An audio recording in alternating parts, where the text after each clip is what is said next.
ये इनकी हालत हो चुकी है। तो इन लोगों को खून मुंह लग चुका है। आज ही आपको आपसे लड़ाएंगे, हिंदू और मुस्लिमों को लड़ा रहे हैं, अब हिंदुओं को हिंदुओं से लड़ा रहे हैं, राजपूतों को ठाकुरों से लड़ा रहे हैं, ठाकुरों को ब्राह्मण से लड़ा रहे हैं। अल्टीमेटली इनका काम यही है, तुम सब लड़ते रहो और हम मलाई खाते रहें।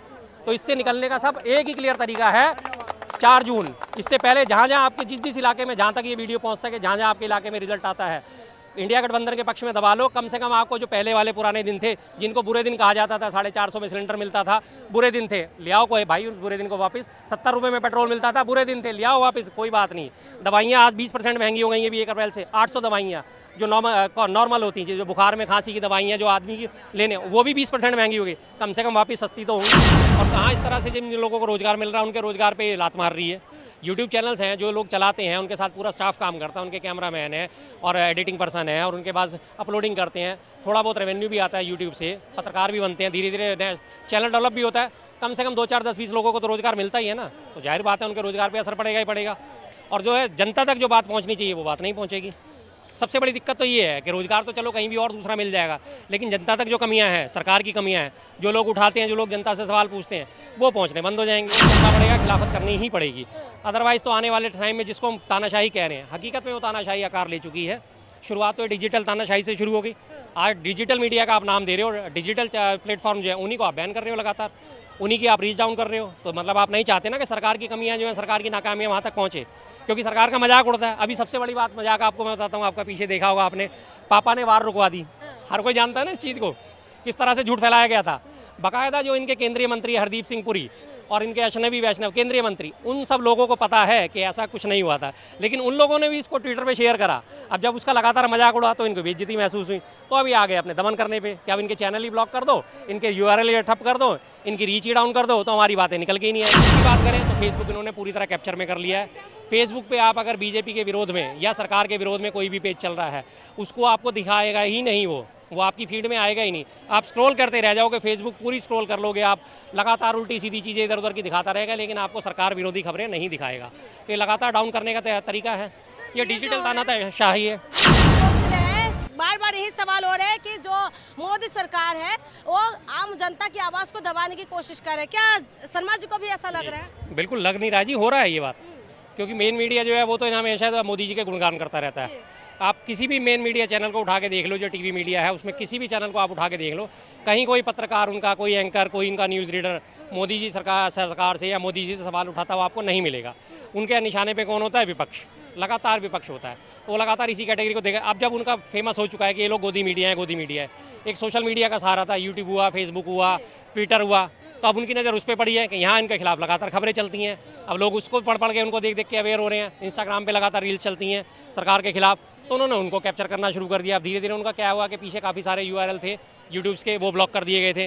काफ़ी सारे, अभी आपने पीछे देखा होगा किसान आंदोलन जो हुआ था, उसमें ट्विटर के बहुत सारे हैंडल जो उन्होंने ब्लॉक कर दिए थे।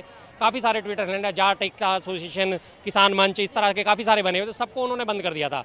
हवाला देखे कि ये सुरक्षा के लिए खतरा है। क्या सुरक्षा के लिए खतरा है? वो अपनी आवाज़ ही तो उठा रहे थे ट्विटर पे, लेकिन उनको सबको बंद कर दिया ताकि लोगों तक उनकी आवाज़ ना पहुंच सके। सेम कंडीशन अब यूट्यूब पे भी आ चुकी है, लागू हो चुकी है। जिस हिसाब से एक सबसे पहले चैनल का नाम आता है बोलता हिंदुस्तान, वो लगातार सरकार से सवाल पूछता था, लगातार सरकार की कमियां उजागर करता था, उसको बैन कर दिया इन्होंने। उसके अलावा एक न्यूज़ आर्टिकल 19 नाम का यूट्यूब चैनल है, उसको इन्होंने नोटिस भेज दिया, उसे बंद करने की तैयारी चल रही है।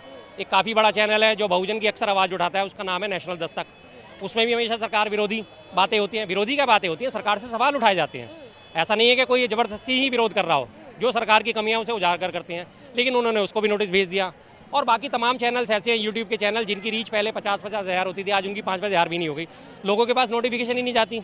अगर उसे आप चैनल को सब्सक्राइब भी कर लोगे और कोई नई वीडियो अपलोड होगी, तो उसके पास जो उनके जो सब्सक्राइबर हैं, उनके पास नोटिफिकेशन बेल ही नहीं जा रही, उन्हें पता ही नहीं चलता कि इस चैनल पर कोई नई वीडियो अपलोड हो गई है। और फेसबुक की बात करें तो फेसबुक इन्होंने पूरी तरह कैप्चर में कर लिया है। फेसबुक पे आप अगर बीजेपी के विरोध में या सरकार के विरोध में कोई भी पेज चल रहा है, उसको आपको दिखाएगा ही नहीं, वो आपकी फीड में आएगा ही नहीं। आप स्क्रॉल करते रह जाओगे, फेसबुक पूरी स्क्रॉल कर लोगे आप, लगातार उल्टी सीधी चीज़ें इधर उधर की दिखाता रहेगा, लेकिन आपको सरकार विरोधी खबरें नहीं दिखाएगा। तो ये लगातार डाउन करने का तरीका है, ये डिजिटल तानाशाही है। ये जो जो यूट्यूब चलाते हैं, चाहे नेशनल दस्तक की बात करें या तमाम जो चैनलों का नाम हमने लिया है, नेशनल दस्तक की बात करें तो हमेशा ही दलित, शोषित, परेशान, माइनॉरिटीज उनकी आवाज़ उठाते हैं। अगर ऐसे आवाज़ को दबा दिया जाएगा, सिर्फ उनकी आवाज़ से दबाने की बात नहीं है, तमाम रोजगार के भी रिलेटेड बात है, तो उसमें किस नज़र से देख रहे हैं? बिल्कुल जी, देखिए कहाँ तो एक सरकार कहती थी हम 2 करोड़ रोजगार देंगे, और कहाँ इस तरह से जिन लोगों को रोजगार मिल रहा है उनके रोजगार पे लात मार रही है। यूट्यूब चैनल्स हैं जो लोग चलाते हैं, उनके साथ पूरा स्टाफ काम करता है, उनके कैमरामैन है और एडिटिंग पर्सन है, और उनके पास अपलोडिंग करते हैं, थोड़ा बहुत रेवेन्यू भी आता है यूट्यूब से, पत्रकार भी बनते हैं, धीरे धीरे चैनल डेवलप भी होता है। कम से कम 2, 4, 10, 20 लोगों को तो रोजगार मिलता ही है ना, तो जाहिर बात है उनके रोजगार पर असर पड़ेगा ही पड़ेगा। और जो है जनता तक जो बात पहुँचनी चाहिए वो बात नहीं पहुँचेगी। सबसे बड़ी दिक्कत तो ये है कि रोजगार तो चलो कहीं भी और दूसरा मिल जाएगा, लेकिन जनता तक जो कमियां हैं, सरकार की कमियां हैं, जो लोग उठाते हैं, जो लोग जनता से सवाल पूछते हैं, वो पहुंचने बंद हो जाएंगे। धूप राठी की बात करें तो काफ़ी बड़ा वो यूट्यूबर है, उन्होंने भी ये बात बोले हैं। हाँ, उन्होंने भी ये बात बोले हैं कि कब किस वक्त उनका चैनल बंद हो जाए पता नहीं है। सबको खौफ हो रहा है कि इस चीज़ों का कि चैनल बंद हो जाना, चैनल डिलीट हो जाना, रीच डाउन कर देना। तो आम लोगों तक क्या, आम लोग कैसे इन चीज़ों को, आप कह रहे हैं कि बस जनता ही कर सकते, जो कुछ कर सकते, वही जनता ही तो कर सकती है। अब इन चीज़ों के खिलाफ हमें आवाज़ उठानी पड़ेगी।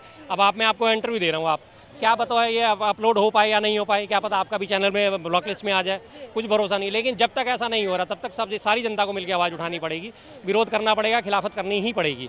अदरवाइज़ तो आने वाले टाइम में जिसको हम तानाशाही कह रहे हैं, हकीकत में वो तानाशाही आकार ले चुकी है। शुरुआत तो डिजिटल तानाशाही से शुरू हो गई।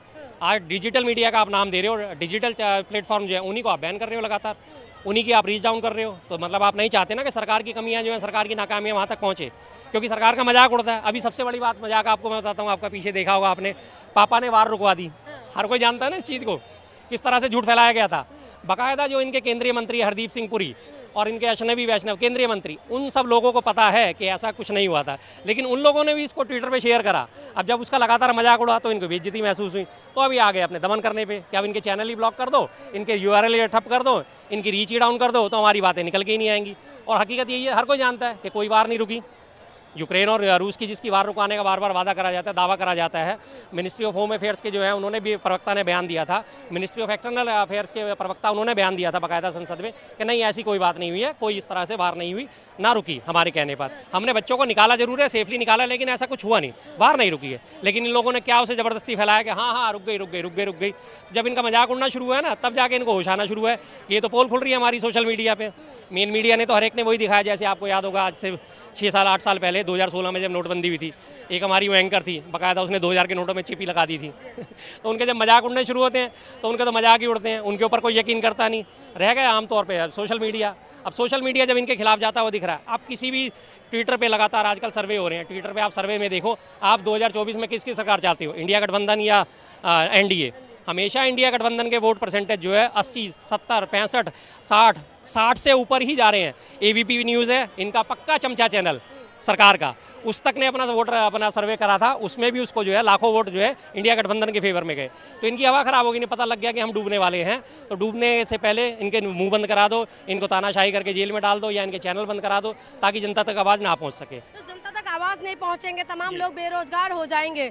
उसके बाद क्या आप ऐसे आम इंसान के मन में क्या आ रहा है, जैसे आप खुल के बोलते भी है, तमाम चीज़ों पे आप बोले भी है, तो मैं खुद थोड़ा जानना चाहती हूँ कि आम लोगों तक जब उनके मुद्दे को कोई उठाने वाले नहीं होंगे, क्योंकि मेन स्ट्रीम मीडिया तो ऑलरेडी नहीं उठा रहे हैं, तो जब उनके मुद्दे को कोई नहीं उठाएगा, उनकी चीज़ों को, जो परेशानी को नहीं दिखाएगा। अगर नेशनल दस्तक की बात करें, तमाम चीज़ों को उठाते भी है, दिखाते भी है, और आर्टिकल 19 की बात करें, बोलता है हिंदुस्तान, तमाम मुद्दे पे बोलते भी थे। लेकिन अगर ऐसे बंद होते जाएंगे तो फिर जनता तक कैसे पहुंचेंगे, और जनता क्या कुछ कर सकते हैं? जनता तो इसमें भी फिलहाल ये कर सकती है, जनता के पास अब लगभग 2 महीने का टाइम है। आज 11 ये अप्रैल हो गई है और 1 जून तक इलेक्शन है। जनता के पास वोटिंग का राइट है। जनता इस सरकार को उखाड़ फेंकने के लिए इंडिया गठबंधन के पक्ष में वोट करे, आने वाले 2 महीनों में सब सही हो जाएगा। 4 जून के बाद ये सब सही हो जाएगा। अगर इस बार जनता चूक गई तो जितने भी बोलने सुनने वाले हैं, खड़े होने वाले हैं, यहाँ इतने तमाम लोग जो खड़े होकर बातें सुन रहे हैं, ये कहीं किसी गिनती में नहीं होंगी। इसके बाद बोलना बंद, इलेक्शन बंद, वोटिंग राइट आपके बंद। फैला दिया जाएगा लगातार मेन मीडिया के थ्रू। अरे देखो पूरी जनता तो चाहती है मोदी जी आए बार बार, तो इलेक्शन में इतना खर्चा क्यों करा जाए, बात खत्म करो, इलेक्शन ही नहीं कराने। अब तो मोदी जी को सत्ता दे ही दी है, तो चलाने तो भी नहीं सत्ता। लास्ट सवाल है सर एक कि अभी कह रहे थे, मोदी जी खुद बोल रहे थे कि ये तो बस ट्रेलर है, हाँ जी, हाँ पिक्चर अभी बाकी है। बिल्कुल बिल्कुल, वही मैं कह रहा हूँ ना कि ये उनका घमंड देखिए कितना बोल रहा है कि ये तो सिर्फ ट्रेलर है, कि अभी तो आपके 3 चैनल बंद करें, अभी पता नहीं 300 और बंद हो जाएंगे, 3000 और बंद हो जाएंगे, कोई भरोसा नहीं। ट्विटर हैंडल में लगातार बार बार बात उठती है। एलन मस्क जो है ट्विटर का हेड, उसने ये बात क्लियर बोली कि हमें लगातार सरकार से निर्देश मिल रहे हैं कि इनकी ट्विटर हैंडल बंद करे जाएं, लेकिन हम लोगों की आवाज़ को दबा नहीं सकते, लेकिन हमें सरकारी नीतियों का पालन करना पड़ेगा। उसकी वजह से उन्होंने काफ़ी सारे ट्विटर हैंडल भी ब्लॉक करे थे, लेकिन अब वो धीरे धीरे रिस्टोर होने शुरू हुए हैं। लेकिन ट्विटर अभी कितना चला रहा है? हमारे पूरे भारत देश में 140 करोड़ की जनसंख्या में मुश्किल से 3 या 4 करोड़ लोग जो है वो ट्विटर का इस्तेमाल करते हैं। ट्विटर में इतना एक्टिव नहीं है जितना इतना फेसबुक और यूट्यूब। जितना फेसबुक और यूट्यूब पे। फेसबुक का जो डाटा बहुत बड़ा है, और उसी तरह से यूट्यूब का डाटा तो उससे भी ज़्यादा बड़ा है। यूट्यूब पे शॉर्ट्स और पूरी वीडियोस देखने वाले काफ़ी हैं। तो अब सरकार ने ये देख लिया कि हर जगह जब बदनामी हो रही है, तो यही 2 चीज़ें सामने निकल के नजर आ रही हैं, तो इनके ऊपर जो है नट बोल्ट इनके कस दिए जाएँ, तो मैं तानाशाही अपनी आराम से कर सकूँगा। लेकिन मैं चाहता हूं, जनता से मैं आवाज़ उठाना चाहता हूं, जनता की आवाज़ उठाना चाहता हूं। जनता आपके पास पूरा मौका है इस बार के इलेक्शन में, इस सरकार को, तानाशाही सरकार को उखाड़ फेंको। वोटिंग राइट आपके हाथ में है, उंगली सही जगह दबाओ, इंडिया गठबंधन के पक्ष में दबाओ, आपको कम से कम पहले जैसी आज़ादी आपको मिल जाएगी। वरना आप आज ये सोच रहे हो कि इसका हो रहा है, होने दो, कोई बात नहीं, इसका हो रहा है, होने दो, कोई बात नहीं। लेकिन अब इन लोगों को खून मुँह लग चुका है। आज इसके साथ करेंगे, कल इसके साथ करेंगे, परसों इसके साथ करेंगे, चौथी बार में आपका नंबर होगा। छोटा सा उदाहरण सीधा सीधा देता हूँ कि जैसे इन्होंने पिछड़ों को, दलितों को, आदिवासियों को लगातार इन्होंने अपमानित करने की कोशिशें शुरू कर दी हैं।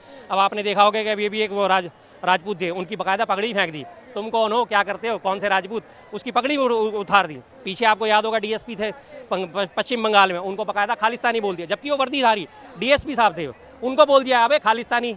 ये इनकी हालत हो चुकी है। तो इन लोगों को खून मुँह लग चुका है। आज ये आपसे लड़ाएंगे, हिंदू और मुस्लिमों को लड़ा रहे हैं। अब हिंदुओं को हिंदुओं से लड़ा रहे हैं, राजपूतों को ठाकुरों से लड़ा रहे हैं, ठाकुरों को ब्राह्मण से लड़ा रहे हैं। अल्टीमेटली इनका काम यही है, तुम सब लड़ते रहो और हम मलाई खाते रहें। तो इससे निकलने का सब एक ही क्लियर तरीका है, 4 जून। इससे पहले जहाँ जहाँ आपके जिस इलाके में, जहाँ तक ये वीडियो पहुँच सके, जहाँ जहाँ आपके इलाके में रिजल्ट आता है, इंडिया गठबंधन के पक्ष में दबा लो। कम से कम आपको जो पहले वाले पुराने दिन थे, जिनको बुरे दिन कहा जाता था, 450 में सिलेंडर मिलता था, बुरे दिन थे, ले आओ कोई भाई उस बुरे दिन को वापस। 70 रुपये में पेट्रोल मिलता था, बुरे दिन थे, ले आओ वापस, कोई बात नहीं। दवाइयाँ आज 20% महंगी हो गई हैं भी 1 अप्रैल से। 800 दवाइयाँ जो नॉर्मल होती हैं, जो बुखार में, खांसी की दवाइयाँ जो आदमी की लेने, वो भी 20% महंगी हो गई। कम से कम वापस सस्ती तो होंगी, कोई बात नहीं। इस धर्म को, लिहाज को भूल जाओ। और सबसे बड़ी बात, धर्मांधता में मत घुसो। मैं आपको साफ साफ एक आखिरी संदेश देना चाहता हूँ। आप ये देखो, ये सरकार लगातार हिंदू मुस्लिमों में लड़ा रही है। अगर हिंदू मुस्लिमों में लड़ाई होती तो प्रकृति भी लड़ाती। आज देखो प्रकृति हमें मिलाने के लिए किस तरह से तैयार है। परसों से हमारे नवरात्रे शुरू हुए, आज मुसलमानों की ईद है। दोनों चीज़ें मिल बांट के आई हैं, बीच में आई हैं। नवरात्रों के बीच में ईद आ रही है। प्रकृति खुद चाहती है मिल बांट के रहो, मिल के रहो, मिलजुल के रहो, लेकिन ये लोग बांटना चाहते हैं। इनको उखाड़ने का एक ही तरीका है, अपने वोट का सही अधिकार इस्तेमाल करो, अपना वोट सही जगह दो। बहुत बहुत धन्यवाद। ये थे हमारे साथ शर्मा जी। सबसे बड़ी बात यही है, क्या आपकी भी आवाज़ ऐसे दबाए जाएंगे, क्योंकि हम लगातार आपकी वही मुद्दा उठाते हैं जो आपसे जुड़े हुए हैं। हमें नहीं पता कब तक हमें भी इस तरीके से बोलने का मौका मिलेगा और कब हम अब तक इस तरीके से रूबरू होते रहेंगे। ये तो हमें भी खुद नहीं पता कि सरकार किस टाइम किसका चैनल कब कैसे बंद कर दे, ये हमें नहीं पता। लेकिन जब तक हमारी चैनल चलता रहे, तब तक हम आपकी आवाज़ को उठाने की कोशिश करेंगे।